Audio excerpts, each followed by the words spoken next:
Hola, ¿qué tal? Sí, sí, lo dijiste bien. Valeria Fernández Arex. Ella es una Sí, investigadora del INTA de Bariloche y está en comunicación con nosotros para contarnos que están estudiando propiedades nutricionales de la tucura. ajá, En principio, sí. contanos, Valeria, ¿cómo llegás a investigar la propiedad nutricional de la tucura? Haceme el enganche de cómo se nos puede imaginar comiendo una tucura. ¿Qué es y por qué? Está bien. Bueno, ¿qué tal? Antes que nada, muchas gracias para vos y a Sergio que se comunicaron conmigo y les interesó esta nota de divulgación que sacamos recientemente. Mira, con Tucuras hace varios años que venimos trabajando, un equipo interinstitucional, ¿no? De CONICET, porque soy investigadora de CONICET, con lugar de trabajo en el INTA Bariloche. Y te hago una historia así rápido de cómo Dale. surgió esta idea. Bueno, trabajamos hace muchos años en conjunto con SENASA, con Dirección de Sanidad Vegetal de Neuquén, también con el ente de Río Negro, de la región sur. Trabajamos también en Chubut, en Cusamen, y ante la problemática de las tucuras, y con las ganas de muchos productores de disminuir el uso de agroquímicos, surgió hace unos años en la comunidad de Rucachoroy y también hace unos años en la comunidad originaria Tehuelche Mapuche de Cusamen, la idea de, bueno, ¿qué se puede hacer con estos insectos más allá de matarlos, por así decirlo, fuertemente, ¿no? Claro. Entonces surgió la idea de, bueno, ¿se pueden comer? Un ejemplo, ¿no? Como en otros países Claro. se comen los famosos chapulines, Ajá. en otros es común desde ancestralmente que comen insectos como grillos, como saltamontes, ¿no? Como Ujú. las tucuras que son saltamontes. Sí. Entonces ahí empezamos a indagar. Acá en Argentina no hay una regulación para alimento de insectos para consumo animal y humano. Ajá. Pero bueno, ya se está implementando, sobre todo en animales que nuestra idea es capturarlos en el campo, ¿no? Claro. Sí, hay trabajos, pero tampoco en Argentina, recién ahora se está empezando a ver la regulación de insectos que son criados, ¿sí? Ujú. Porque tienen, al ser criados, uno puede evaluar más las variabilidades y las condiciones de que no sean alérgicos, que no tengan alérgenos, Ujú. que sean saludables, ¿no? Claro. Para el consumo humano y animal. Entonces, en nuestro caso, la idea era, bueno, ¿qué hacemos cuando hay mucha densidad o sea, mucha cantidad de estos insectos perjudiciales en el campo y ver de disminuir el uso de agroquímicos y utilizarlos como una fuente alternativa de ingreso para el productor que tiene pérdidas económicas Ujú. debido a este insecto? Y bueno, de ahí surgió la idea, bueno, empecemos a analizarlos nutricionalmente. Y ahí Ujú. surgió, hubo si se acuerdan, si bien en Neuquén no es la problemática la tucura sapo, Bufaunacris Ujú. clarasiana, en Chubut y en Río Negro y en Santa Cruz se declaró en emergencia porque Claro. es mucha cantidad de estas tucuras, ¿no? Estamos Claro. hablando de más de 30 tucuras por metro cuadrado que no vuelan y es una Claro. peregrinación que por suerte no están en Neuquén, pero es una Sí. peregrinación que hacen a lo largo de la estepa y Mallines Claro. y en donde se hacen zanjeo y bueno, para poder para poder evitar que sigan propagando, que sigan invadiendo otros sectores, ¿no? Claro. Claro. Y el uso de agroquímicos. Y acá lo que hicimos fue capturarlas y analizamos su composición nutricional y bueno, y descubrimos que tienen un 70% de proteínas, por ejemplo, ¿no? Ujú.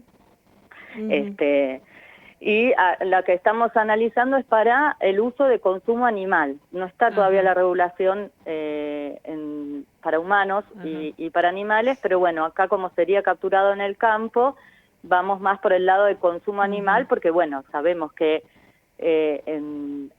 por ejemplo, el ganado se come Ujú. accidentalmente a las tucuras Ujú. cuando está comiendo el pasto, y también sabemos que hay aves insectívoras que consumen las tucuras. Tenemos los pavos, las gallinas que se usan como controladores biológicos, y Ujú. no hay mortandad Ujú. de estos animales, por así decirlo, frente al consumo de tucuras. Claro, Entonces, bueno, igual uno tiene que evaluar, y tiene que evaluar si sirve, como reemplazo, claro. por ejemplo, de harina de pescado, Ujú. se generaría una harina, un polvo, un pellet para Ujú. eh, em, consumo, por ejemplo, de peces, ¿no? De las Ujú. truchas, para las pisciculturas. Es Sí. una idea que estamos empezando a incursionar y a trabajar, no solamente el INTA Bariloche, sino que estamos con el INTA Castelar, con el Instituto de Tecnología de Alimentos, estamos también con el INTI, Ujú. bueno, el ente de Río Negro, tenemos también el apoyo por Neuquén, o sea, es un FENASA, es un Claro, trabajo en en conjunto conjunto. interdisciplinario, ¿no? E Interdisciplinar. interinstitucional. Interinstitucional, exacto. Bueno, Valeria, se me ocurren muchas preguntas para hacer, porque la verdad que es un tema interesantísimo. En principio, contanos, si querés, cuáles son los daños que producen las tucuras en los pastizales y en los cultivos, porque tengo entendido que por el aumento se declaró una emergencia fitosanitaria Claro. en Río Negro, Chubut y Santa Cruz. ¿Cuál es bien el daño que produce la tucura y por qué, si es posible responder esto, por qué se produce esta superpoblación de tucuras? ¿Hay algún desequilibrio natural que se esté perdiendo? ¿Qué es lo que pasa con esto? Bueno, mira, primero la declaración fitosanitaria se dio por la tucura sapo. Sí, es esta tucura que te decía que es áptera, Sí, porque no tiene, se le dice áptera porque no tiene alas, no claro. vuela, no se encuentra en Neuquén, se encuentra en algunas zonas de Río Negro y Chubut, como por ejemplo toda la zona de 25 de Mayo, más cerca de Maquinchau, y en Chubut todo lo que es la zona de Cusamen. Sí, Son lugares específicos, es una especie endémica, ¿sí? claro. Que es herbívora, o sea, se alimenta de material vegetal, pero esta especie, al estar en grandes cantidades, Ujú. consume todo. Cuando hacen estos estallidos poblacionales, ¿no?, que se ven más de 30 tucuras por metro cuadrado, Sí, y a veces mucho más, si uno ve fotos, es como una peregrinación, le decimos nosotros, claro, porque está completamente la estepa, claro. y bueno, los mallines, hasta a veces los árboles, o sea, llegan hasta las casas de algunos productores, que no hacen nada, ¿no? O sea, Claro, eso es importante decir, claro, que no te van a morder, no te van a picar, no te van a dar ningún, no te van a contagiar de nada, claro, sino que es una presencia de un bicho grande que genera como esto, ¿no? Como asco, por así claro, decirlo, ¿no? Muchos productores dicen, no, claro. otros no, otros ya Están estamos acostumbrados, acostumbrados. claro. Y y bueno, y consumen todo el material verde. Sí, De esta especie mucho no se sabe, y ahora estamos trabajando en otro de las líneas que hacemos es investigar la dieta, ¿no? ¿Qué consumen? ¿Qué se claro. ve lo que consumen? Ujú. Eh, qué es lo que más prefieren. Entonces eso es una línea que estamos empezando a trabajar con esta especie que mucho no se sabe. Claro. Después, los estallidos, lo que se ha estado viendo que cada 2 o 3 años, dependiendo de las condiciones climáticas, siempre estas especies, las especies de tucuras en general en esta zona, ¿no? En la Patagonia se asocia mucho a la sequía. Ujú. Han visto algunos productores de Neuquén que cuando se producen estallidos poblacionales de otra especie que es considerada perjudicial, que es la famosa tucura de alas manchadas, la Ujú. maculipennis, Dicroplus maculipennis, que es la que sí vuela, que la vemos en nuestros campos, en los mallines, se asocia mucho a la sequía, ¿no? Cuando son inviernos poco nevadores, cuando no hay mucha lluvia, Ujú. primaveras que no son muy lluviosas y se asocia a toda la sequía, se suele pensar que va a haber un estallido o mucha cantidad de estas especies de tucuras perjudiciales. No Ujú. todas las tucuras son perjudiciales, por eso lo aclaro, ¿no? Bien. Y son nativas, hay que tener en cuenta eso. Ajá. Bueno, y volviendo a la tucura sapo, Sí. lo que se ve es un ciclo cada 2 o 3 años. ¿Qué es lo que desencadena que sea cada 2 o 3 años? que hayan estos estallidos no se sabe, ¿sí? Todavía no se sabe mucho. Se asocia, sí, a lo que les dije también, un poquito cómo viene el clima, pero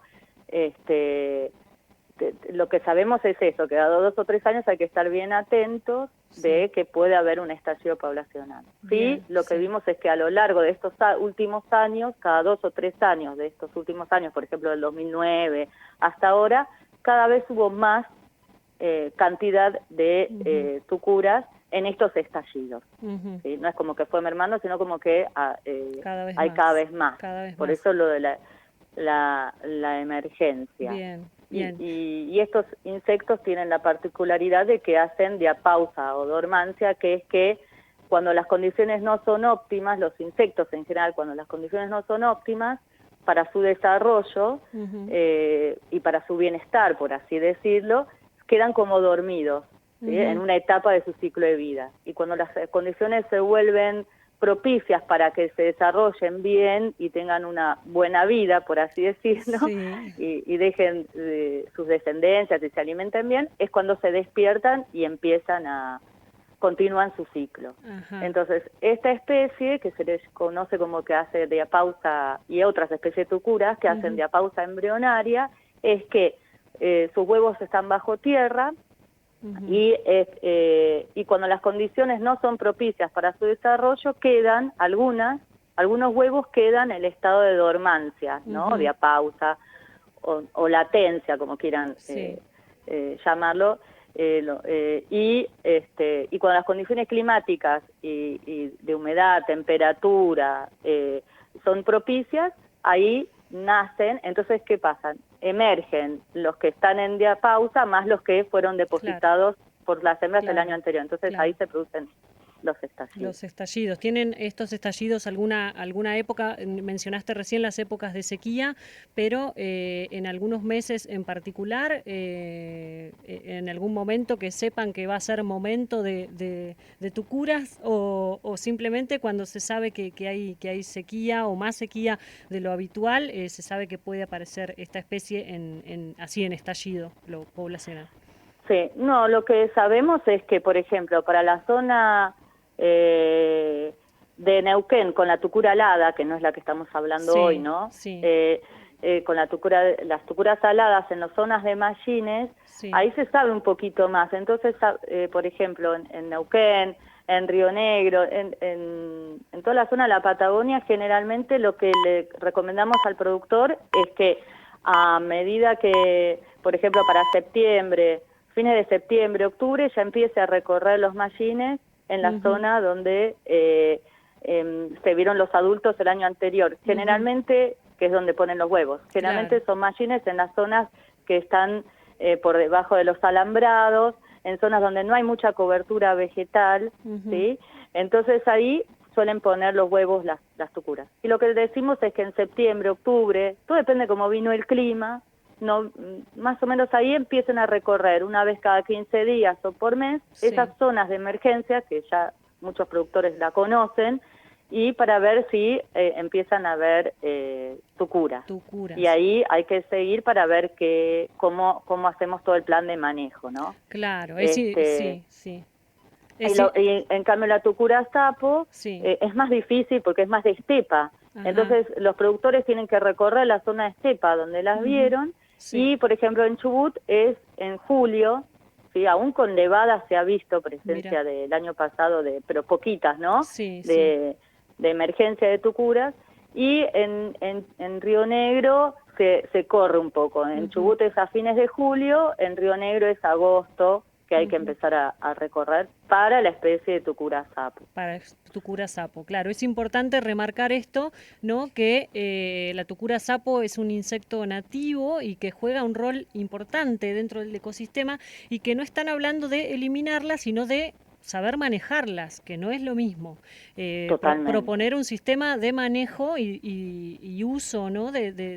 para disminuir el impacto que las tucuras tienen en los cultivos.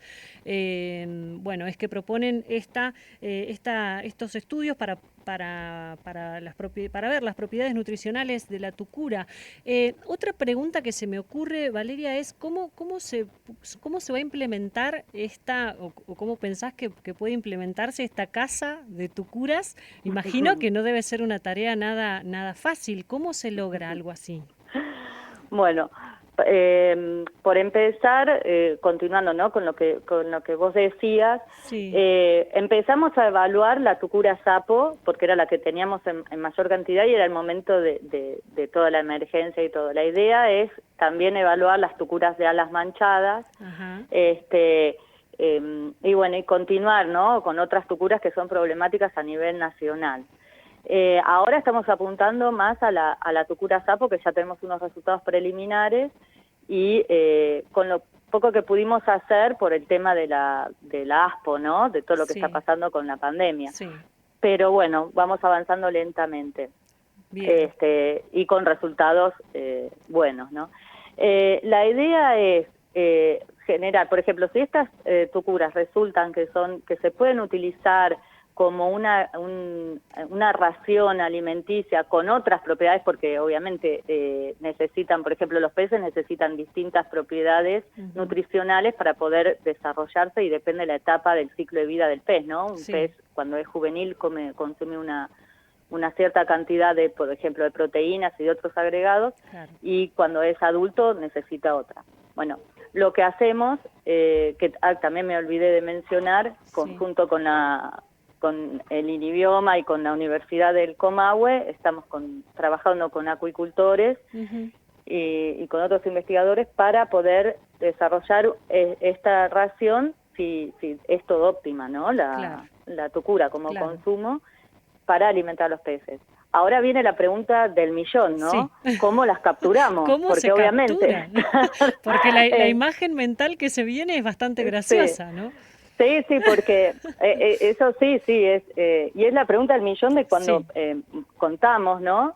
Y nosotros empezamos, decimos como que, bueno, empezamos por la base, primero si sirve. Exacto, por ejemplo, si sirve, entonces ahí empezamos con otras preguntas. Bien. Pero como la pregunta viene muy de la mano de cómo capturarían, la idea, bueno, es buscar, paralelamente estamos buscando distintos métodos de captura masiva sería, ¿no?